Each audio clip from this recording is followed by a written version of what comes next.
Economía al día en pesos y centavos.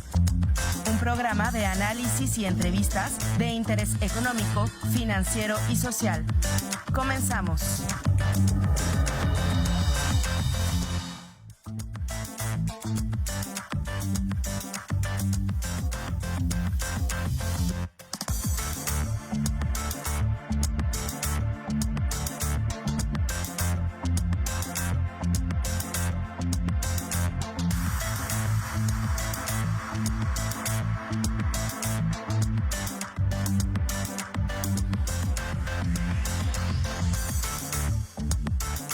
Hola, ¿qué tal? Muy buenos días. Les saluda con el gusto de siempre Alberto Pastrana, titular de este espacio denominado Economía al Día en Pesos y Centavos, el programa de economía y finanzas de nuestra querida Universidad Autónoma de Querétaro. Recuerdo a ustedes que transmitimos en vivo y en directo desde las instalaciones de radio y televisión de nuestra querida Universidad Autónoma de Querétaro a través de las frecuencias 24.1 en su sintonizador de televisión digital abierta y a través del 89.5 en frecuencia modulada por Radio Universidad. El día de hoy me acompaña el economista Bruno de la Garza, a quien saludo muy cordialmente. Bruno, ¿cómo estás? Buenos días. Muy buenos días, doctor. Todo muy bien. Qué bueno que estás con nosotros y pues bueno, hay muchísimo que comentar. Se ha movido la economía de manera muy interesante en diferentes notas, así que sin mayor preámbulo, vámonos a nuestra cortinilla de precios para saber cómo amanecen los indicadores principales a nivel macroeconómico y también algunos indicadores a nivel nacional, a nivel interno. Bueno, pues déjeme decirle, en el tipo de cambio peso dólar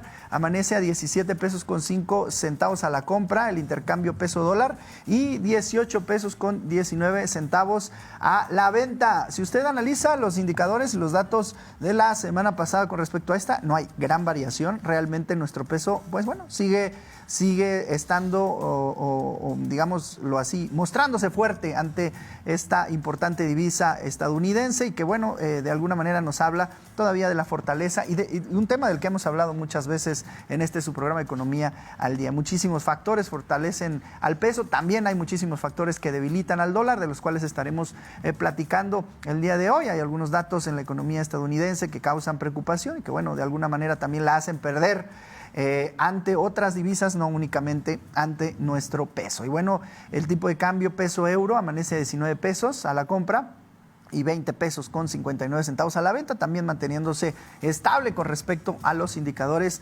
reportados en la semana pasada. Bueno, pues así las cosas en cuanto al intercambio de divisas, y vámonos rápidamente a ver cómo está cotizándose el petróleo internacional.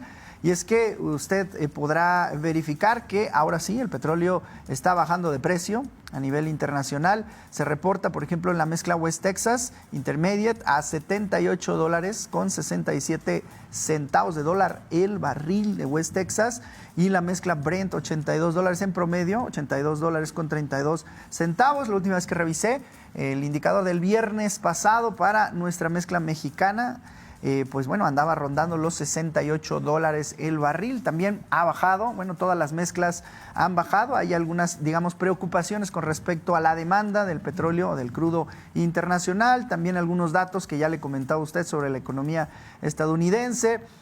Bueno, también es cierto que el principal consumidor de petróleo en el mundo en este momento, que sería China, pues bueno, se encuentra inundado también de petróleo ruso, que no necesariamente sigue todos los lineamientos de la OPEP, y que bueno, también de alguna manera está ocasionando una presión hacia abajo del petróleo internacional. Algunas preocupaciones sobre alguna pequeña recesión durante este año que todavía siguen floreciendo y que bueno, también pues de alguna manera impulsan la aversión al riesgo. Y que, pues bueno, se está reflejando esto, por lo menos se reflejara durante la semana pasada. Estaremos también, como siempre y como toda la semana, reportando a usted cómo se mueve el petróleo, que es un indicador importantísimo del cual se derivan, pues no únicamente los energéticos, sino muchos productos en el mundo. Y bueno, pues bueno, como su principal derivado, las gasolinas pues reportan en esta semana que va comenzar pues una disminución en lo que sería el estímulo del Impuesto Especial sobre Producción y Servicios, el IEPS. La Secretaría de Hacienda y Crédito Público bajará su apoyo, en realidad, a todas y cada una de las gasolinas. Bueno, en este caso, tanto la Magna, el Premium y el Diesel. Fíjese usted, la Magna pues está reportando alrededor de 21 pesos con 97 centavos el litro para este lunes, así como la gasolina Premium 23 pesos con 99 centavos el litro, así más o menos en promedio la puede usted adquirir, y el diésel a 23 pesos con 59 centavos el litro. Pero bueno, ¿qué es lo que está pasando? Pues que hay una disminución en el caso de la gasolina Magna, una disminución en el subsidio del IEPS, el cual bajó de 56% de la semana pasada, 56.4%, a 44% en esta semana, ¿no? Esto significa que la Secretaría de Hacienda se hará cargo solamente de 2 pesos con 60 centavos por cada litro. Seguirá apoyando, ¿verdad? Pero en menor cuantía que lo hiciera la semana pasada. En el caso del subsidio de IEPS para la gasolina Premium, esta sí es una disminución tal vez un poquito más sustancial, de 47.06% la semana pasada, baja a 31.44%, y en ese sentido, este subsidio significa que pues básicamente cada usuario o cada consumidor de gasolina se hará cargo de 3.42 pesos, en tanto que la Secretaría de Hacienda se estaría haciendo cargo de 1.57 pesos de este impuesto. Y en el caso del diésel, también hay una disminución reportada de 30% de la semana pasada a 20.65%, y que bueno, también implica que el consumidor de este combustible tendrá que hacerse cargo de 5 pesos, 5.16 pesos por cada litro, en tanto que la Secretaría de Hacienda se haría cargo de un peso con 34 centavos restante. Bueno, hay una disminución en el estímulo fiscal para estos combustibles, toda vez que hemos observado pues una disminución también muy importante durante la semana pasada, en algunos casos hasta del 6% en cuanto a las cotizaciones de las mezclas internacionales de petróleo. Generalmente va de la mano. Si disminuye el crudo internacional, pues también baja el estímulo, tanto que pues bueno, es importante entender que siendo la principal materia prima, ¿no?, el crudo internacional para las gasolinas, y disminuyendo pues se podría especular que las gasolinas podrían también bajar, y entonces para mantener un poquito ese nivel de recaudación, la Secretaría de Hacienda y Crédito Público es que eleva un poco su estímulo para esta semana. Bueno, pues así las cosas, reportando para este lunes 24 de abril de este 2023, abriendo pues con datos significativos de la economía internacional. Y pues déjeme abrir nota, y me gustaría comentar contigo, mi estimado Bruno, pues este dato tan positivo que reporta, pues en este caso, el INEGI. Bueno, y a través ya del portal del Banco de México se puede observar una disminución en la inflación, que incluso está por debajo, bueno, el indicador ya queda por debajo de lo que se especulaba que estaría para estas fechas, ¿no? Y ya en inflación anual se reporta 6.24% de inflación anual, en caso ya de inflación general, y la inflación subyacente, que también disminuye, mi estimado Bruno, queda en 7.75%. Bueno, esto es un dato bueno. Hay que entender que también hay una base de comparación, se hace siempre a tasa anual, lo que reporta pues lo que sería la primer quincena del mes de abril comparada con la primer quincena de abril 2022, pues tenemos una disminución. Es cierto que se han tomado medidas, lo comentamos aquí, la tasa de interés referencial del Banco de México está en una cifra récord, está en estos momentos en 11.25 puntos, es 11%, 11.25%, y bueno, esta es una tasa inusitadamente fuerte, bastante elevada, disminuye un poquito pues obviamente el movimiento del dinero, lo encarece mucho, y ya se están empezando a reflejar estos indicadores en cuanto a la inflación. Y pues bueno, me gustaría comentar contigo qué opinión te merece esto al respecto. Claro que sí. Efectivamente, como tú comentas, tenemos datos positivos respecto a la inflación. Se desacelera a 6.24% para la primera quincena del mes presente, pero recordemos que ya son 6 quincenas a la baja. Es decir, el efecto de la política monetaria en México ya se está pudiendo visualizar de alguna forma en la disminución de esta inflación que presionaba al alza pues el precio de todos los bienes y servicios en nuestro país. Esta inflación, recordemos que intentó ser en algún momento mitigada en conjunto con gobierno federal por algunos paquetes de precios llamados PASIC 1, 2 y 3, que no tuvieron realmente un efecto significativo en lo que fuera el control de precios, pero la tasa de interés referencial, la de Banco de México, podemos ver que ya se encuentra teniendo los efectos esperados sobre la inflación. Del mismo modo, pues vemos en Estados Unidos estos incrementos de la tasa de interés referencial. Recordemos que, aunque no se ha estipulado en ninguna parte que deban de hacerse en el mismo sentido, pues es lo que llevamos viendo desde hace algunos años en cuanto a la política monetaria. Estados Unidos hace alguna modificación y el Banco de México hace una modificación en el mismo sentido. Refiriéndonos a la economía del norte, recordemos que influencia de una forma significativa los resultados económicos de nuestro país por este intercambio comercial que tenemos tan productivo con esta economía. Se hace el anuncio, bueno, tenemos la próxima Junta de Política Monetaria para este 2 y 3 de mayo, donde se espera que se tenga esperemos un último aumento de 25 puntos base con revisión ya no a la alza. También han tenido datos positivos de empleo, datos positivos de inflación y bueno, es por ello que podría ser que esperemos nada más de lo que resta del año 1 o 2 incrementos más en lo que es la tasa de referencia.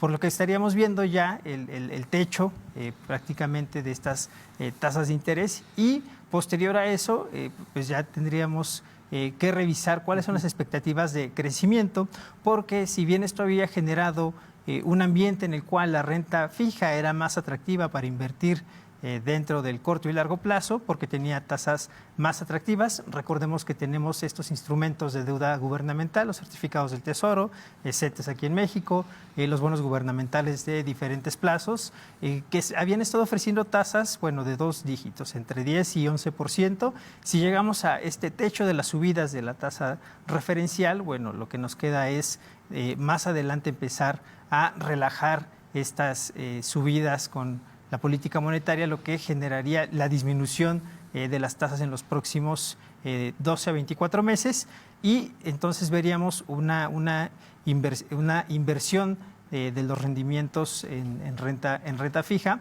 por lo cual ya no tendríamos estas tasas tan atractivas para este tipo de instrumentos, pero seguiríamos con la volatilidad en el mercado de renta variable, principalmente en las acciones, lo que generaría o lo que podemos esperar para el siguiente semestre es tal vez un crecimiento más moderado, aunque tenemos unas revisiones positivas para México a la alza relativamente bajas, es decir, el PIB de México se espera que para el siguiente año pues tenga un pequeño crecimiento en comparación con la última revisión que se hizo, o para este mismo que tenemos, por ejemplo, para Citibanamex un crecimiento del 1.6%, JP Morgan habla de un crecimiento del 2%, y Banorte, Invex y Banco Santander hablan de un crecimiento de 2%, que ya es ligeramente para 2023 ya es ligeramente superior a lo que se había previsto con anterioridad. Pero será un año tal vez complicado, es decir, de un crecimiento bajo, tanto para México, marginal, ¿no? Muy bajo, tanto para México como para Estados Unidos. Lo que pretende tal vez el gobierno ahora es pues sortear este tipo de recesión.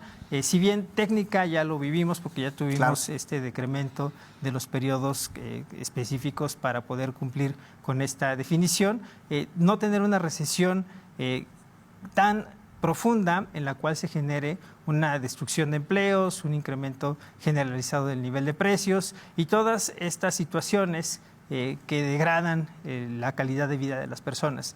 Entonces, esperemos tener una disminución de la actividad económica para este segundo semestre de 2023 y esperar ver la recuperación económica hasta el 2024. Recordemos que igual la revisión del objetivo de política monetaria de alcanzar el nivel de inflación objetivo del Banco de México, es decir, ya cuando entremos a un 4%, pues se ha mandado hasta el último trimestre de 2024 o hasta el primero de 2025. Es decir, se ha ido extendiendo. Efectivamente, y recordemos que cuando hemos tenido en el pasado altos niveles de inflación, estos no recuperan sus niveles base en menos de 4 años. Entonces, pues ya de alguna forma hemos sorteado la primera parte, que es la más volátil dentro de esta disminución del incremento de la inflación, y por lo menos ya podemos ver el camino al final del túnel. ¿No?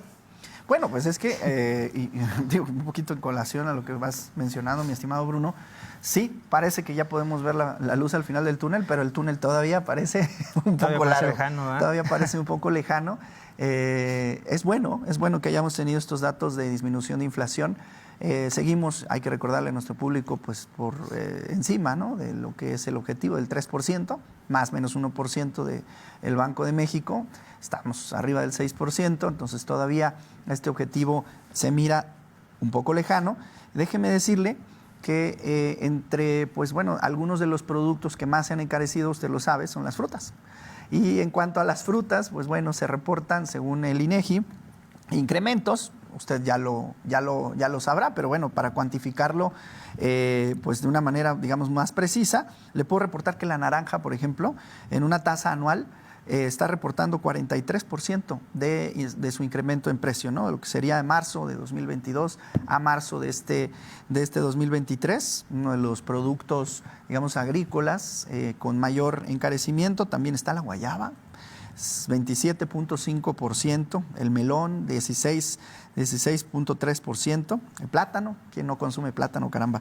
14.4%, la papaya 10%, sandía 8.1%, durazno 8%, piña 7.7% y pera 7.6%. Le estoy reportando frutas que, bueno, comúnmente van a aparecer en el frutero casi de cualquier casa, de cualquier domicilio, y pues bueno, sí, ahí es donde se empieza a sentir un poquito más esta situación de la inflación, y es importante pues entender qué tipo de productos de alguna manera se van encareciendo más que otros, y que pues sí representan una afectación, a lo mejor hasta una toma de decisiones distinta dentro del seno familiar sobre, bueno, irse por algunos otros productos. Pero bueno, el tema de las frutas siempre es un tema importante. Y bueno, comentarle que el tema del petróleo pues sigue llamando mucho la atención. Ahí sigue también un poquito volátil. Durante la semana pasada también pareciera que ya anunciábamos el lunes pasado que el tema principal era la demanda, ¿no? La demanda de China, que pues de alguna manera incentivaba esta alza en los precios, que se anunciaron recortes por parte de la OPEP, sobre todo de países de Medio Oriente, que de alguna manera limitaron su producción de petróleo, pero sigue estando el componente Rusia, que de alguna manera inyecta petróleo sin tener tanta consideración, pues bueno, por los demás integrantes de la OPEP, formando la OPEP más, también de alguna manera hemos sabido, se mueve de una manera tal vez un poquito más independiente que los otros países, de acuerdo más a los intereses de esta República Rusa, y que bueno, también es importante entender lo que nos comentaba Bruno, parece todavía importante siempre revisar los indicadores de la Unión Americana. Hay una reunión muy importante pues bueno, para esclarecimiento sobre si va o no a incrementarse la tasa de interés referencial durante esta semana, y que bueno, podría quedar hasta el 5%, una tasa de interés referencial altísima para Estados Unidos. Es algo, digo, esas son tasas que más o menos se pueden platicar aquí en México, pero pues 5% es algo bastante fuerte. Y bueno, nuestra tasa de interés referencial 11.25%. También el Banco de México haría su reunión, si no me equivoco, la segunda semana de mayo, o sea, muy cerquita de esta reunión de la FED, y pues también de alguna manera seguramente, y se especula, la mayoría de los analistas coinciden en que podría darse otro incremento más de 25 puntos base para dejarla en 11.5, y entonces sí, comenzar a observar a lo mejor un estancamiento ahí por algún tiempo, sin incrementos, y probablemente ya hacia finales de este año podamos observar ya la primera disminución en cuanto a este referente tan importante, el movimiento de los créditos. Y pues bueno, estas son de alguna manera las maneras en las que se va a mover la economía de nuestro país y del mundo, siendo que siempre nos encontramos pues bastante cercanos de Estados Unidos y siempre de alguna manera es la influencia de la Unión Americana. No sé cómo veas. Sí, y recordando que esperamos una subida de 25 puntos base tanto en México como en Estados Unidos, pero todavía tenemos un margen hacia arriba. Es decir, esto depende del comportamiento de los indicadores económicos. Si se ve que la inflación no cede o que tenemos alguna presión externa que genera estas impresiones inflacionarias, pues entonces todavía se podría incrementar hasta medio punto porcentual más. Recordemos que hace algunas semanas tuvimos quiebre financiero en Estados Unidos de algunos bancos, concretamente, bueno, fue una cuestión regional que no afectó al sistema financiero y se hablaba de una modificación de la política monetaria tal vez para manejar la estabilidad del sistema financiero estadounidense, lo cual no sucedió. Posterior a estas quiebras llega el anuncio de política monetaria y se sigue subiendo la tasa de interés referencial, es decir, se prioriza la estabilidad macroeconómica en materia monetaria a la estabilidad financiera porque no es tarea del Banco Central. En cuanto a México, tenemos esta revisión a la alza ligera. Recordemos que hemos estado hablando de la relocalización o del nearshoring, sí, de la oportunidad que es para México, de la inversión extranjera directa que ha estado llegando, pues toda esta administración de una forma significativa a nuestro país por la estabilidad que tenemos precisamente de nuestro peso en relación con el dólar, además del tratado comercial, aunque tenemos algunas vulnerabilidades a considerar. Podría ser la política energética, dado que se le ha dado un trato preferencial a las empresas mexicanas teniendo un tratado multilateral, lo cual pues ha dañado la confianza de los inversionistas. Tenemos la generación energética, la cual bueno pues habla de una infraestructura que podría quedarse corta en relación a las nuevas demandas de la relocalización de las empresas que puedan llegar a nuestro país. Apenas si podemos surtir la energía eléctrica de los ciudadanos, pues sería complicado si llegara tal vez una cantidad significativa de inversión en un tiempo muy reducido. Y además tenemos los espacios industriales, los cuales se ocupan, tienen un nivel de ocupación al día de hoy, 2023, del 98%. Entonces, esto también hablaría de una importante oportunidad de negocio. En cuanto a la generación energética, recordemos que hace algunas semanas se habló de la compra de 13 plantas por el gobierno federal hacia Iberdrola por un valor de casi 6,000 millones de dólares. Bueno, pues esto tendría que revisarlo la COFECE. Recordemos que es la autoridad en materia de competencia económica, donde se habla de tres prácticas: concentraciones monopólicas puras, relativas y concentraciones. En la parte de concentraciones habla de la cantidad monetaria que pueda haber entre fusiones de empresas de gran magnitud para evitar precisamente los monopolios. Esto es solamente una cuestión administrativa, se tiene que dar el visto bueno por la comisión para que se lleve a cabo esta adquisición, la cual pues precisamente se hace para ayudar a la soberanía energética de nuestro país, aunque esto será en el largo plazo porque si bien Iberdrola comenta que tiene un retorno de inversión de 10 años, y Secretaría de Hacienda y Crédito Público también, hablando de su EBITDA, es decir, su utilidad bruta, podríamos estimar, hablando económicamente, de que este retorno se podría dar en por lo menos 15 años, y eso, sin considerar que pueden haber algunos costos asociados adicionales dentro de este periodo. Entonces, es algo adecuado, pero pensemos que es una política de largo plazo y que pues tal vez los beneficios tarden un poco en verse para la ciudadanía en general. Sí, es que es una decisión bastante fuerte, pero no podríamos esperar que en 1 o 2 años, 3 años, es más,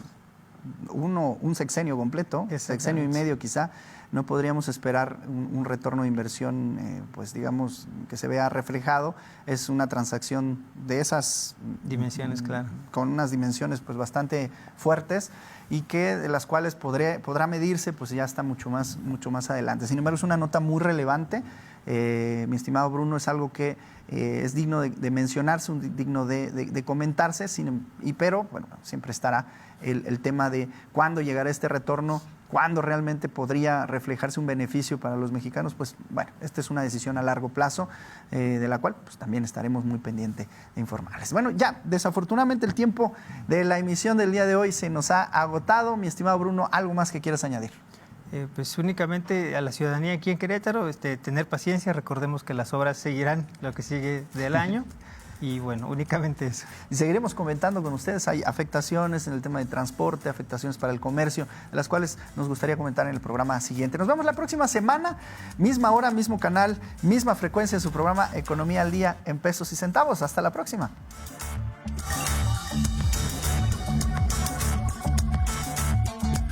Gracias por sintonizarnos. Te esperamos en nuestra siguiente emisión. Hasta la próxima.